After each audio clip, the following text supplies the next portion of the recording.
Afternoon, guys. So continuing on with the paddock. My original plan was to call Shane and have him come and drill out these last 20 holes, but I don't think that's happening now. I just don't have the patience for non-response. I mean, I've texted him, called him, like, I don't even know how many times over the past few weeks, and if he doesn't have the time to respond, I don't have the time to hire him for the job. So anyway, yeah, I'm already tired. So I started hauling stuff up. I'll do a kind of a quick recap of where I am now from the last video of what I got done. Yeah, so this is going to be, I guess, the second video for the new paddock. So thanks for watching, thanks for tuning in, and let's get to work. What you doing, Peanut?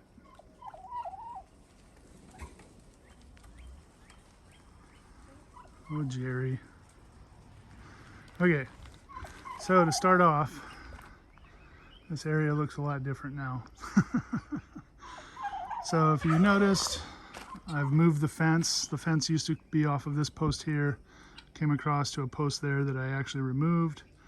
I ended up leaving this post, and I put in a new post, moved the gate back, put in about 25-30 feet of fencing right here.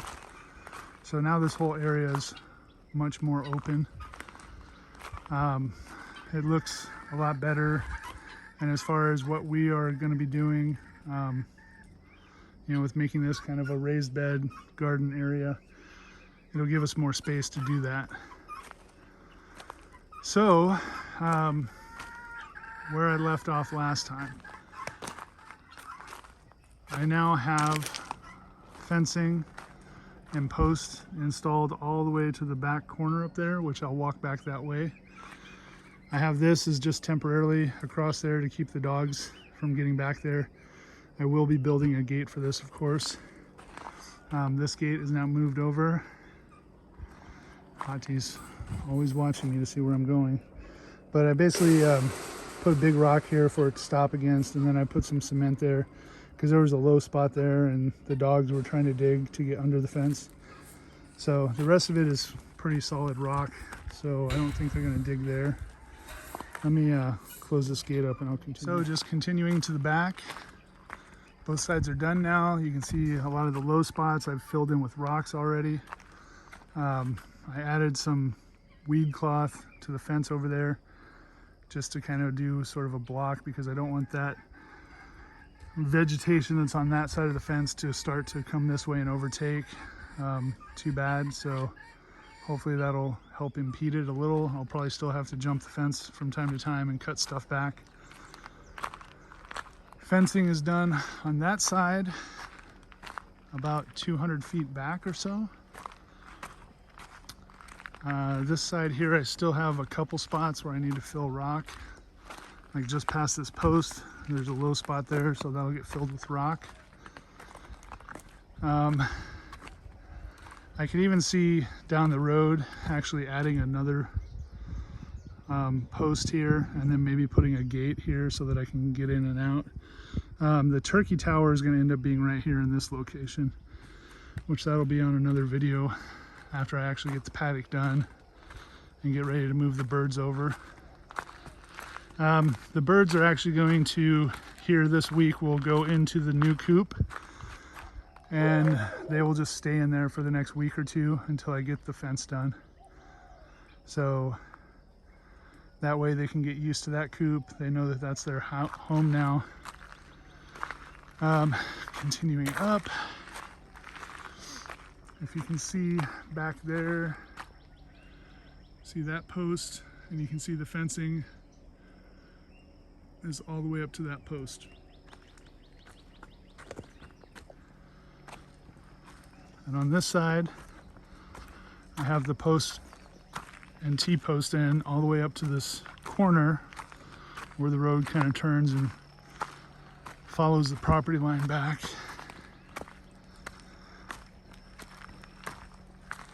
I just pulled the generator back here. That's why I was all out of breath. This is a lot of elevation back here. So I got some of the T-posts back here. You can see that's my fencing still rolled up right there. That should give me enough to continue around this corner and go to the other side.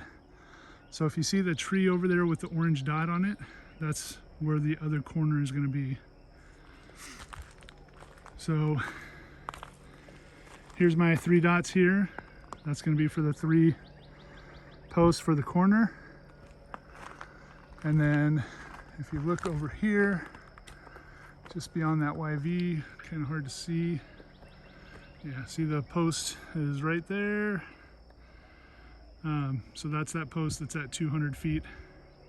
And then you can see the roll of fencing over there is just laying in the grass. So that was a new roll that I started from basically 100 feet away from the coop. And then that will go up to the corner on that side, to the corner on this side.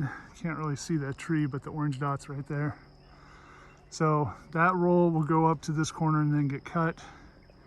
This roll hopefully is enough to go around to that corner. If not, then I'll have to bring that roll over to this corner, because I don't want to have to like mend the fence in between. I want a solid piece of fencing.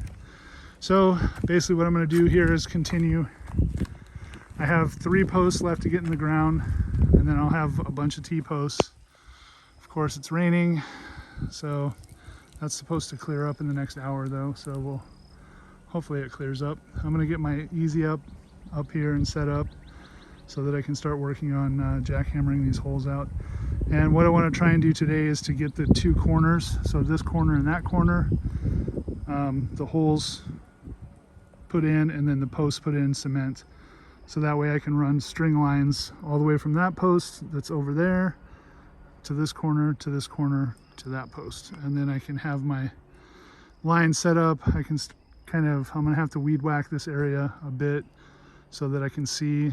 There's a big nasty raspberry there. Those things have huge thorns. So that's gonna have to get ripped out because it's right on the fence line.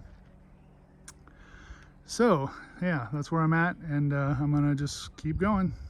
So I'll be back when I get some work done.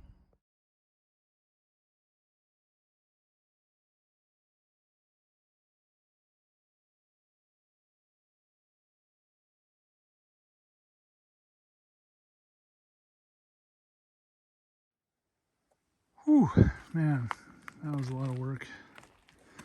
But these 3 are done. I guess that took me probably 2 to 3 hours. This spot was a bit easier than the other spots because there was a lot of actual dirt and mud here and some smaller rocks. So I was able to get the holes, dug a little bit quicker than usual, I guess. That one on that side still had to go through like a pretty big chunk of rock. But then these 2, I think because where the D9 came through and when he was grading this was probably just, the residual rocks that got smashed down. So that's 1 corner down, and I guess I saved myself 180 bucks. So this is gonna sit overnight. Obviously I can't do anything with this right now. And then tomorrow I'm going to try to basically do the same thing in that corner over there.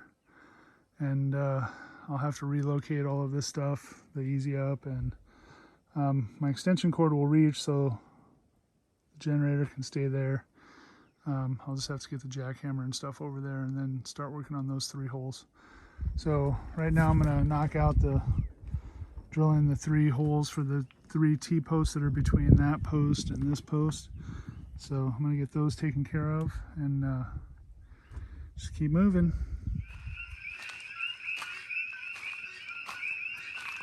So it's nighttime, obviously. And I'm going to move the chickens over to the new coop.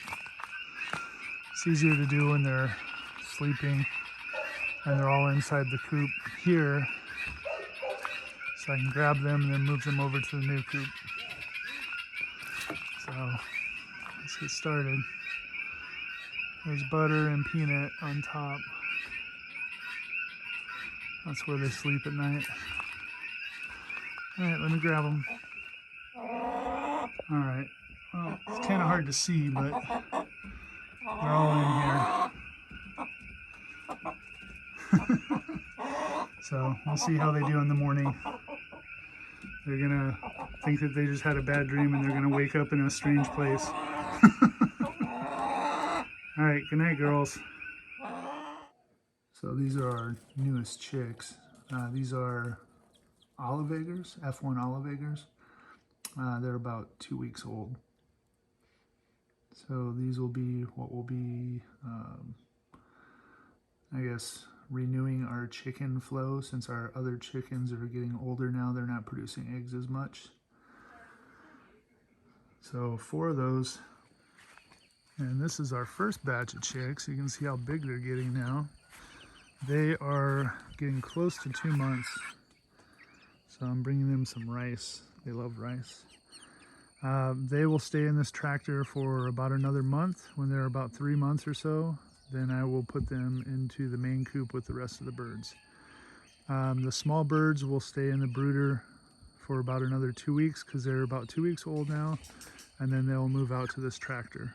So they'll be together for a little while, maybe 2 to 3 weeks they'll be together. So let me get these guys their rice. So the turkeys will remain in this area for a little while longer. As I get the back fencing of the paddock done, then the turkeys will move over. And then I got to get this coop cleaned up because I sold that already. So going back to check on the girls back here, bringing them some food so they can get used to the new routine. You can see this little white Easter egger's still trying to run the coop, but I don't think she's much of a challenge for the big Australorp girls. She was the boss in here before, so there's going to be some squabbling, I'm sure, for the next week or so while the new pecking order is established. So we'll see what's happening.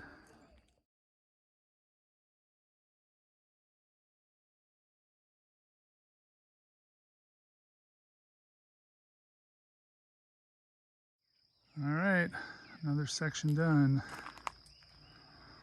I'm gonna go make breakfast. It's actually only like 7 o'clock right now. Well, probably like 7:30, 7:45. So yeah. When I get back, I'm gonna head over to that other corner and start working on that. All right, so I took a measurement from the very front of the, I guess the road, the paddock, the roadside of the paddock, basically to see how much fencing I have left. So from the corner post up there where the gate is, it's 276 feet to where I just stapled it into the corner post over there where my easy up is. So that only leaves me about 54 feet because it's a 330 foot roll. So looking at this, I'm over on the other side now and it's about 67 feet. So that means that that roll is not going to reach. So I'm going to have to pull this roll, which is kind of hard to see, but it's laying there in the grass next to that last pole. And for whatever reason, this pole, oh, I remember, so right where that pole is, there's a really big rock sticking up. And that's why I pushed it a little bit back. That's why it's not in line with the rest of the fence. And then there's another pole down there too that looks like it's a ways out. And that's because there's the trees with the lava mound is right there. So it was a little on the outside. So anyway, I'm trying to be in line with the fence, not with those couple of posts. So I'm going to end up having to pull that roll over to this corner once I get it in and then pull it that way.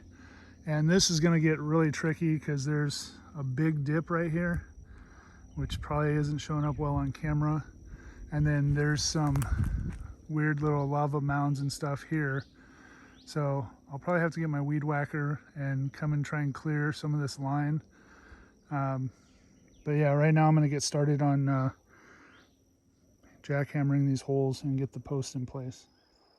Whew. Man, tired. So it's about, I think it's like 5:45 p.m. Of course, I haven't been working on this all day. I was like running errands around town and whatnot. But I have the last 3 posts in. And this one was a bit more work than the other set of 3. This was pretty much all solid rock. I think there's like a, I don't know, like a lava mound right here. So on the edge of this, where this was all coming down, it was part of that lava mound. So it is done now.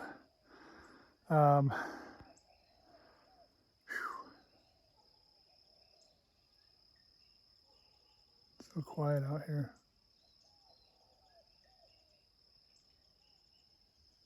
Just hear birds.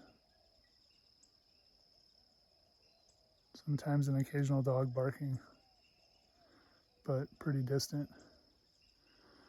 Anyways, I'm gonna finish cleaning up tonight, and then let me turn the camera around. So tomorrow or the next day, today's Wednesday? I don't even know what day it is. I think it's Wednesday today. I will work on getting that roll of fencing that's in the grass right here stretched up around this corner and then all over to there. So I'm gonna probably come through here with my weed whacker and clean this up just so I can get a better lay of the terrain and I can see where I need to drill holes for my T-posts. And then this side over here, like I was saying before, there's a big kind of ditch right here that goes down and comes back up. So what I'm going to end up doing is I'm going to stretch the fence straight across, and then however low it goes or however low I can get it, I'll put the T-post there on either side of the gully of the gulch, and then I'll attach it, and then I'll get another piece of fencing that I'll put down underneath so it's all the way to the ground, and then just attach the fencing together. Because I don't think that I'm going to be able to bend the fence down and then back up. Maybe I will, but I'll see. Like I said, I'm probably going to do all that off camera, and then basically when I'm done, I'll just come back and do a wrap up. All right, well, it's a rainy day today. So I have this fence stretched all the way up around here, all the way over to there. All these ohia are actually dead along the fence line here. So I think what I may end up doing is I might just end up topping these, you know, above the fence line and then just connecting the fence right to that. Because there's 2 of them, they're both dead. And I'm gonna need to chop them down. I cut a couple of the smaller ones down, as you can see. So looking at it, and then I'll maybe put in, you know, 1 T-post in between there, and then a couple T-posts down there in between the fence and that tree. And then this side over here, let me move around. So right here, I guess this grade was not too bad. It was kind of subtle, but the problem is right here, there's a big lava rock, and it's probably like a 2 foot, maybe 2.5, even 3 foot drop right where the fence line goes. And it kind of is along this whole part here. It's a ridge, so I'm not quite sure how I'm going to get around that, but I'm going to put a T-post on either side of it and stretch the fence as much as I can. And I'm pretty sure there's still going to be a bit of a gap down here, so I'll just do like I was saying before, and I'll add in some additional fencing down below. And then I'll probably attach the fence and kind of fold it this way and then just cover it in rocks just to keep it weighted down. I'm not so worried about animals getting out. I don't think that the chickens are really, if they even wander back this far, I don't know. The goats definitely, like once we get goats in here, they will be all over this place. So we'll see how it goes. But yeah, pretty much done. Another thing that I did different, let me get back over there by my FJ. All right, so you see the fencing coming through there. This tree is also dead, so it'll come down eventually. Got all this stuff attached. So the one thing that I changed, or I decided to change, I'm actually going to put a gate here. So that's why I ended up pulling this fencing back, because it was attached here. This one's around. This one, it's very short to the next post, so there's not any real tension on that. So I'm going to end up putting a gate here. In the meantime, I will pull this back and put it over there. Just so once I do let the chickens and turkeys out, they won't be able to go out that door. But like I said, chances are I don't know that they'll even make it all the way back here. They may, but we'll see. Maybe after a while, because it takes them some time to kind of explore the area and get comfortable and, you know, figure out the spots they like and all that. So this territory back here will mostly be for the goats, like I said, down the road. But with that, guys, I think I'm going to go ahead and end this video. The paddock is pretty much done. The only thing really that I have left, other than putting in some of those T-posts on this remaining, you know, this is probably maybe 70, 80 feet total. So that's like 8 T-posts. And probably less actually if I use the trees over here like I was saying. So yeah, the paddock's done. The area in the back is going to wait. Initially I was trying to do all this at once. That was when, you know, I thought I had a guy that was going to come and drill the holes for me. So the focus right now is just getting this over here. The chickens are already moved to the new coop. So I'll leave them in there another week or so, and then I'll open up the door and just let them go. And then they can start to explore this area, check it out, and see how it is. And we'll see, you know, if the guineas stay or if they go. Yeah, we'll figure that out. I don't know. We'll see. I think they'll stay because they've been in that coop now for, I want to say 6 weeks. So they've been in there for a while. And they've been with the chickens. So I think they're going to kind of move, you know, with the chickens and stick with the chickens. And then as our other chicks get older, they'll be introduced into the coop as well. So I think that's it. I'm going to just continue in the rain. It's actually nice. It's a little cooler. The sun was pretty blazing earlier. That's why I put on my, this is actually one of those 50 UV protectant shirts. Or I usually wear this when I go swimming, so I don't get sunburnt. Anyways. All right, guys. Thank you, as always, for watching and tuning in. And I will see you on the next video. Aloha.